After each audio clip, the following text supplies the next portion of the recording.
Hello everyone and welcome back for another segment of All Things Real Estate. As always, I am your host Kyle Seyboth, and I'm a realtor, local realtor with Keller Williams Realty, serving Rhode Island and Massachusetts in residential and commercial real estate. And as always, we have a special guest. Today's special guest, we have Zach Levesque on the show, and Zach is with Northpointe Bank. Yes, sir. Right? So Zach, formerly Homepointe, now Northpointe. Yep.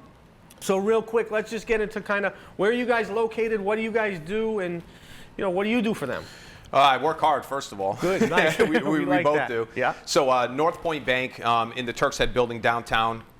Providence doesn't have the largest financial center, but Turk's Head building is kind of right in the middle of Providence, near Kennedy Plaza. Northpointe Bank is a federally chartered bank. So there's actually a lot of people that don't realize that about us. With that charter, we're able to operate outside of our normal Northeast footprint, so we can actually write loans in all 50 states. Okay. That charter allows us to do a lot of things. It also allows us to portfolio loans. So there's a lot of loans that we can do for new home buyers and also people looking to refinance that our competitors can't. My branch is, as I said, in Providence, so I run that branch. We have 20 individuals working there, 11 which are mortgage loan originators.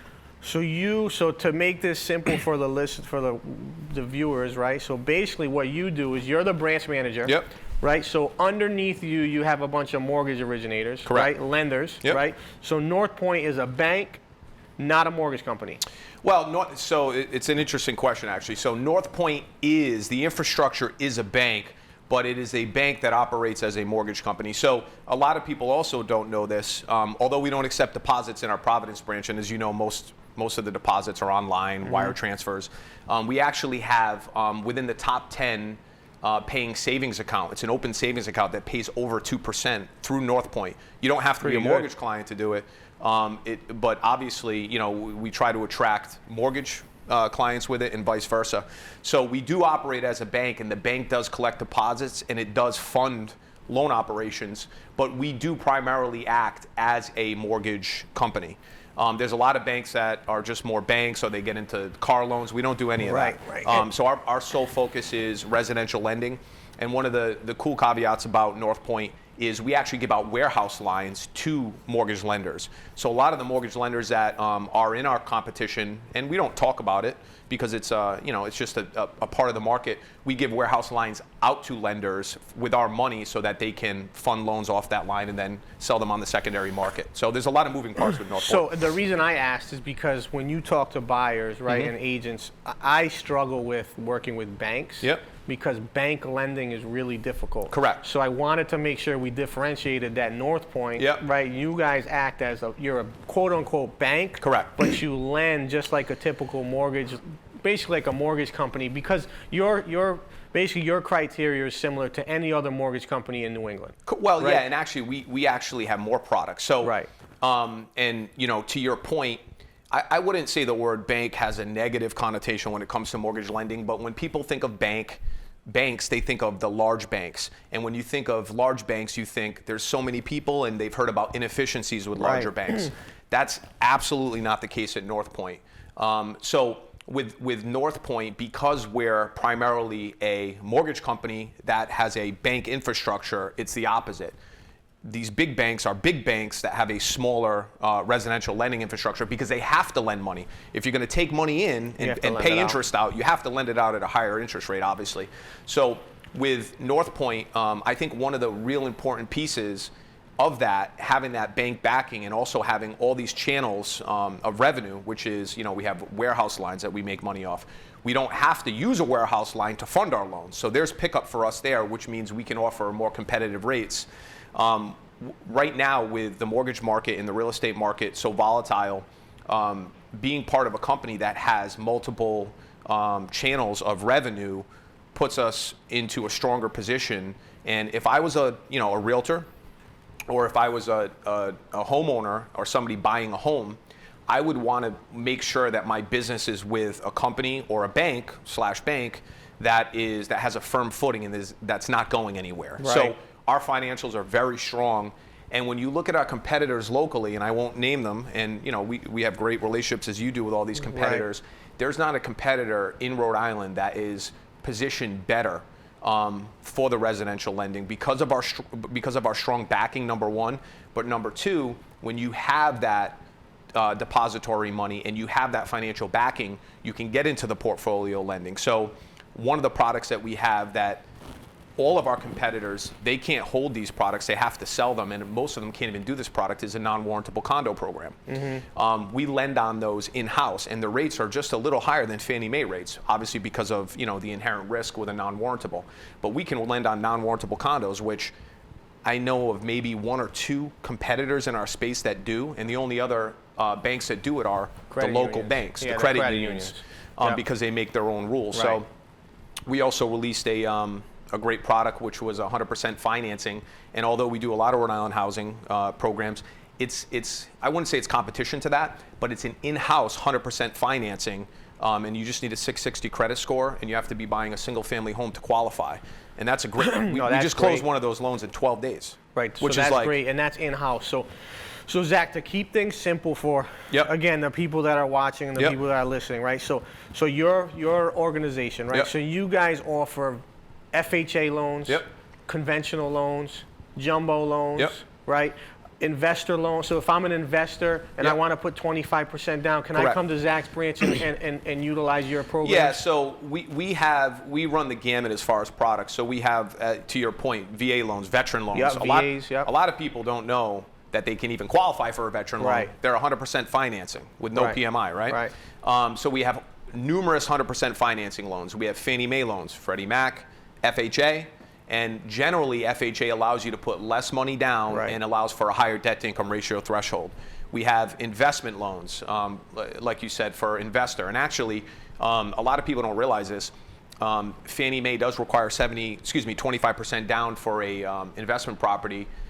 Freddie only requires 20%, as long as it runs through the automated system. So when it comes to loans, obviously, I know it might sound a little cheesy, but we really do have every program. And it's good if there's realtors listening or clients, it's good to put your business with a bank that can really offer everything. And I think that's where the deposit piece comes in. If you like your mortgage company and you want to make a little extra money on your savings account, a lot of these big banks pay out less than 0.5%. Right, so you're paying over 2%. Right, so one thing I like about your firm, so I've worked with some of your originators in the past, and I really like the ability for you to give the client the option, right, of different loan programs, right? So you sit down, client Joe buyer, and Joe sits down and he comes in. Your loan originator will say, okay, here's 4 different options for you. And you present the client with the best option. Not the option that you guys make the most money off of. You present them with 4 options and put them in a position to make that decision. And I like that. I think that's a great point. And I know you've had relationships with transactions with a couple of the originators at Northpointe. And I think I'd like to speak to that for a couple reasons. First is, I think that is possible because we do have all those products. So some of our competitors don't have all these products, and I don't want to say they pigeonhole clients into these programs, but since they don't offer it, maybe that's not the best program for the client. And the other thing I'll say is, originators have to be licensed, right? So there's training, there's experience. So most of the mortgage originators in the state really know what they're doing.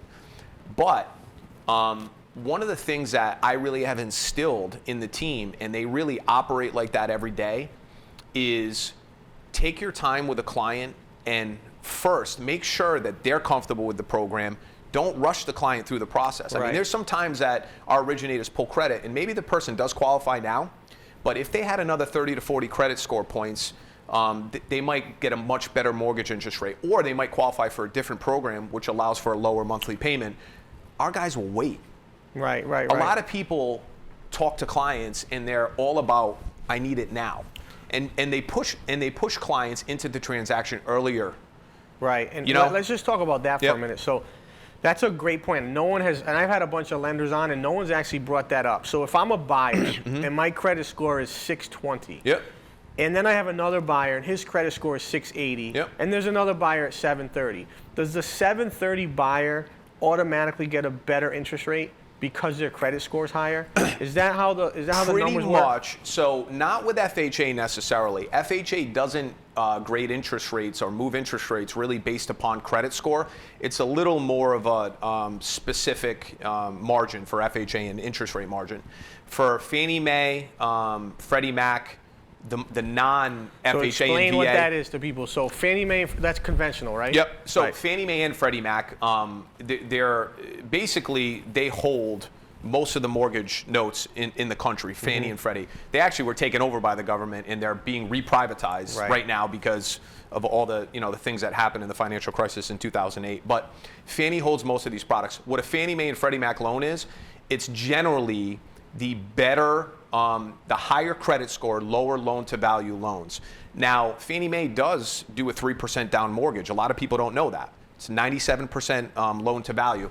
But generally, for layman's terms on financing, the higher the risk, the higher the rate. Right. So if a client has a lower credit score, if a client is putting less money down, right, they're going to get a higher rate because everything is risk-based. And to your point about credit, we do loans all the time that a person has a 638 score, right? So the way pricing is with Fannie and Freddie, from 620 to 640, there's a certain rate. From 640 to 660, and it might be an eighth difference in rate. When we have loans in process, and it costs us money and it takes time, and you have to be able to efficiently get through the process, a lot of times we can run a credit simulator which states, hey, if, let's say you, Kyle, have a $3,000 credit limit on your MasterCard, and your balance is $2,800, right? That's actually not good for your credit because you're right at your limit. It recognizes that can hurt your credit. We can run it through a simulator that says, Kyle, if you put $500 down on your MasterCard and your new balance is $2,300, your credit score will go up 10 points. It's an actual simulator, but it also, if you do it and send it into the credit, it will move it that exact credit score, right? So let's say you benefit 10 points. So we tell you, Kyle, your rate is 4.25, but it's actually 4 if we get your credit score above 660. Right. And then it's up to you. Zach, that's worth it for me. Right. I'm going to save a couple $1,000s over the next 5 years. You pay it down, and we do that within the loan process and give you the better rate. That's how we act on a daily basis. If there is benefit for the client and they're willing to do it, then we will do it. And a lot of mortgage companies don't do that because guess what? It's extra work. And as you know, you do a lot of transactions. Manufacturing a loan is not easy. Right. There's a lot of pieces. So these people don't want to add a piece to the process and make it even more convoluted, which, if we see opportunity to benefit the client, we take it. So that's great. So I think that kind of encompasses the loan process, the products that you offer, right? You guys have a plethora of products that you can offer to the average consumer. The buyers can come to Northpointe and they can get facilitated with whatever fits them the best, right? Absolutely. Fantastic. So question that I'm going to kind of lead into now, talking about the market, understanding technology, understanding that real estate is ever changing.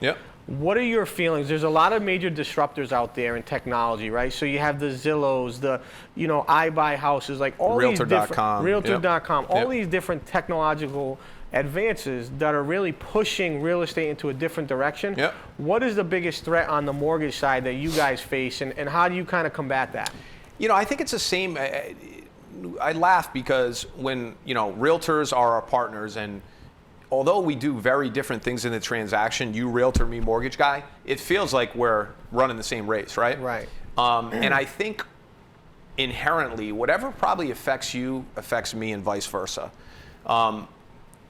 Realtor.com, Zillow, all this automation, I think what people are losing sight of, and I think hopefully everybody's starting to realize it, is I look at these companies, like you say, disruptor is that's a big Silicon Valley term, right? Everybody says disruptor. Amazon's a disruptor. There's a million disruptors, Uber, Grubhub. I think what people lose sight of is that we are a service business. Correct. And you are a service business. I'm in a service business. And I think people should look at these companies and these disruptors when it comes to Zillow, Realtor, iBuy, these online realty companies. They really should, they're really there to provide more information and to educate the borrower. I don't think they'll ever replace service, and you know as well as I do, it is not like, I'd love to sit up here and say, closing loans is the easiest thing in the world. Listen, we're very good at what we do. We're very efficient. You've experienced it. But it is not easy, and it never will be. Here's the biggest problem with that, right? So I face this all the time. Oh, you're going to be phased out from iBuyhouses or this, or Zillow's going to buy. Okay, that would be great. if every person was that technologically advanced. If every Not person, everybody's a millennial. Correct. And not everyone buys a house every day. So the human factor, right? The human factor that people have questions, people don't understand, they don't buy houses every day, is always going to have the need for our business. And the human touch, that's why we exist. Someone to call, someone to talk to, someone to explain things. Well, for me, it's a no-brainer. It's not going anywhere. This is ancillary and may help a very small segment of the population. It's not going to help the masses. There's actually a book that I forgot the name of it. It's like it's a Harvard Business must book, and it's about disruptors and what's a disrupting technology and a sustaining technology, right? And it talks about the difference. And a disruptive technology is one that affects the marketplace, it affects market share, and it makes people pivot and change their business practice, but it doesn't change the whole space. Right. A sustaining technology is something like just completely takes Changes over everything. Like Amazon changed retail. Right. Put 80% of retailers out of like Amazon was a sustaining technology type company. I look at these as disruptive technologies because, to your point, we are in a service business, and if you look at you do what, over 500 transactions? I'll give you a little 500. Yeah. Give you a little bump. Okay.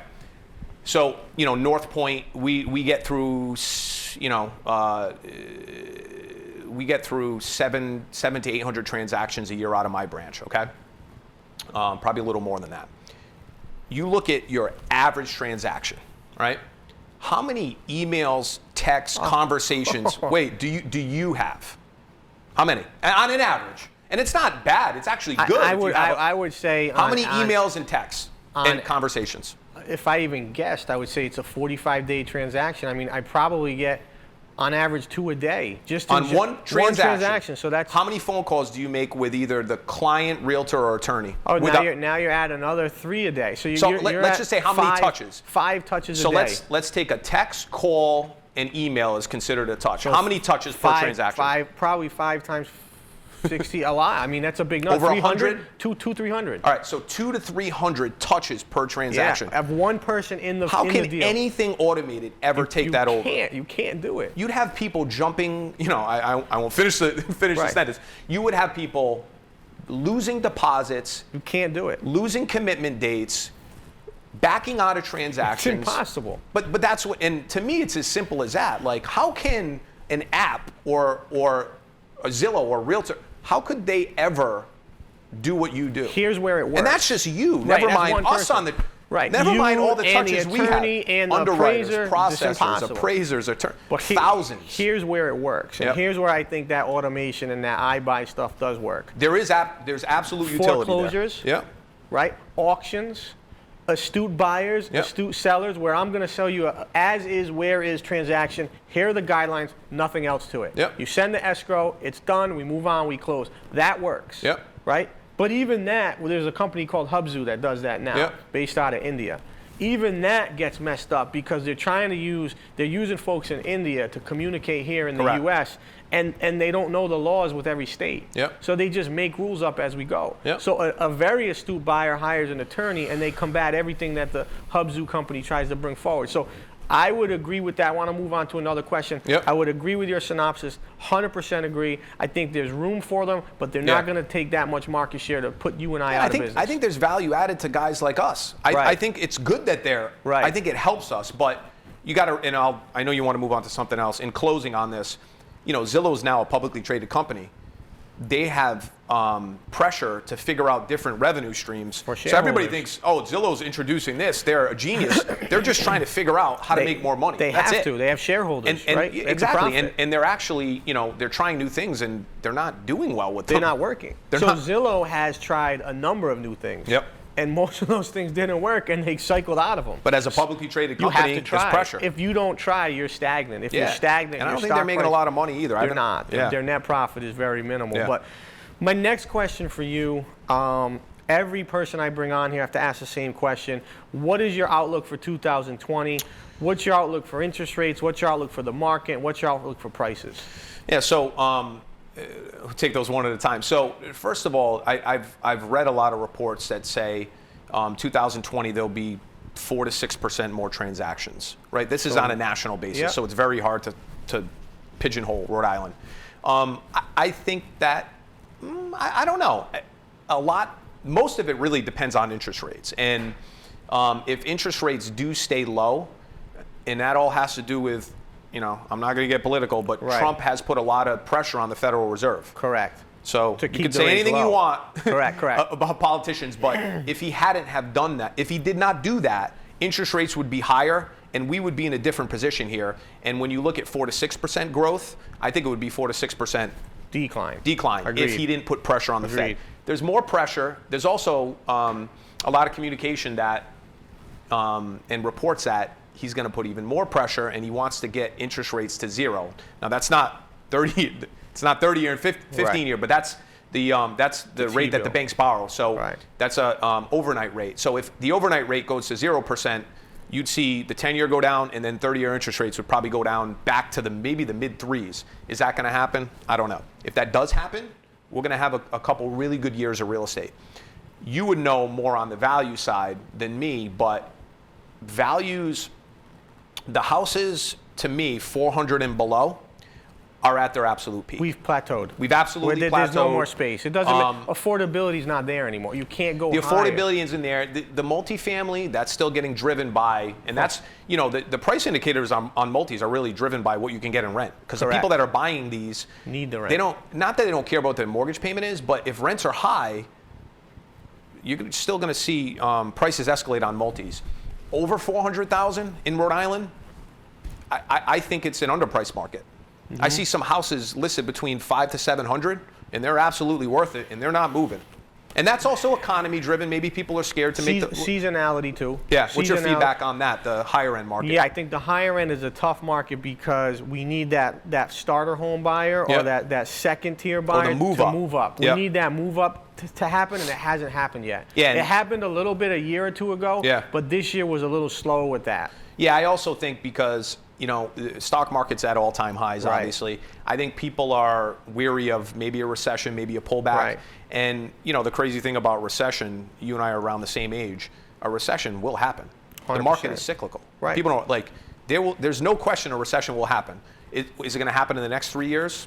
There's a good chance. We're 10 years out of the last recession. Yep. Right? So we're 10, 11 years, whatever that looks like, out of the last recession. So we're due for one. It will happen. And I was on a show yesterday, we were talking about it's really how do you adapt to that? Yeah. In our business, it's how do we adapt to a recession? How do we adapt to a pullback? And that's where you and I have to get creative in our space. And in my opinion, in my space, I will do better in a down market because I've built such a following and a database of investors that are looking for value. Correct. Now on your end, your values will come down. Your end should be more volume driven. Now it's doing more loans at a lesser price. Correct. And to your point, a good amount of your business is investor business. Right. What's probably going to happen to you is when investors realize that multis have gone down 10%, they're probably going to start selling them, right? Exactly. And then once the market has a footing, then there's a perch, and then it'll go back up. For us, you're right. It's going to be unit driven, where our average loan amount is 20% higher than it was a year and a half ago. Right. Because property values are higher. Right. So if there's a recession in 2.5 years, we could close the same amount of transactions, but we do 20% less in volume. Right. So the only way to make that up is to do more. Do more units. More units. Do more units or cut expenses. Yep. I mean, those are the two things that happen. Or both. Right, and it's inevitable, and that's why my business model is very much variable. Yeah. A lot of my expenses are driven on how much volume comes in. Yep. More volume, more expenses. Lower volume, less expenses, and I try to keep it that way. And I think that's what you folks have done as well, and will continue to do. And another thing I'll say, and you never want to be a slave to the market where. We control our own destiny. We can always work harder, right? If the market pulls back 20%, that doesn't necessarily mean that we're going to pull back 20% because it could flush people out of the market. Absolutely. There's a ton of realtors, right? That need to go. Yeah, well, realtors are our partners. It's my show. I can say it. They need to go. Bye. But, it's okay to, in one of my mentors, Ralph Idiello, Ralph, it said to me before the last recession, he said, Zach, if there's a 20% pullback before the pullback, you need to be 20% higher so that when the pullback happens, you're not losing market share. Yep. So you have to do everything you can to, wherever your referral sources are, you have investors, buyers. Right. You have to get 20% ahead now. Right. So that when the pullback happens, you're even. Now, do you want to be even? No, but that's one of the things that you can do now. Listen, at the end of the day, there's a life-work balance. We all can work harder. I know you I don't know if you can physically. That balance yet, but I'm still trying to see if there's a machine, there's like a robot inside. You probably could work harder, but it might not be good for your health. But you know, we all can work harder, and there's a switch that every one of us have. And right now, I think everybody needs to be concerned with that. On the real estate side, we all need to work harder right now. Agreed. Than ever. I agree, and that's what I'm gearing towards next year to kind of just continue to capitalize. But, you know, in the function of time, we are at the end of another episode of All Things Real Estate. As always, we thank you so much for coming on. It is my pleasure. It was a great time. Look to talk to you soon.